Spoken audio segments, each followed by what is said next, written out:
राधे राधे सभी को हमारे यूट्यूब चैनल पे आप लोग का स्वागत है। मैं हमन का गीत लाई हूँ। अगर आपको अच्छा लगे तो लाइक करना, शेयर करना, कमेंट करके जरूर बताना कैसा है। अंजनी के लाल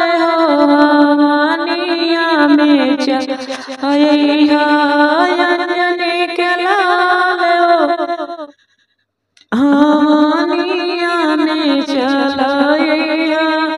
अंजनी के लाल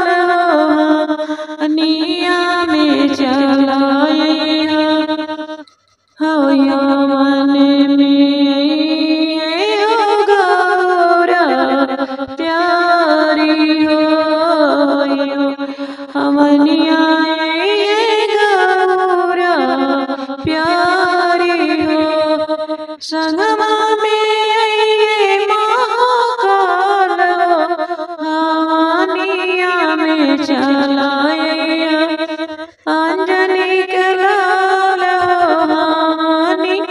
हमें चलाया, अंजनी के लाल हानि हमें चलाया, अंजनी के लाल हानिया में चलाया, मन में आई है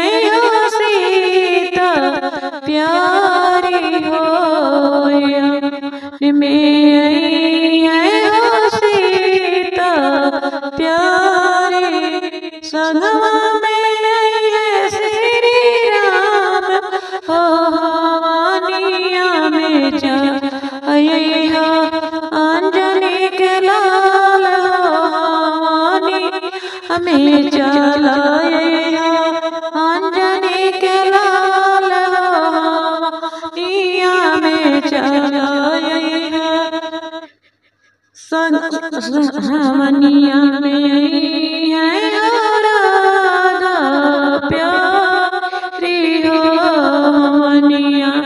है राधा प्यारी, संगमा में है कृष्ण भगवान हो,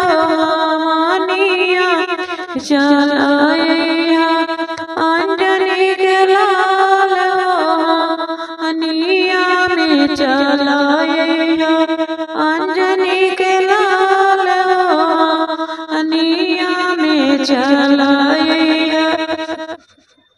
हवनिया में आई है सरस्वती, मैया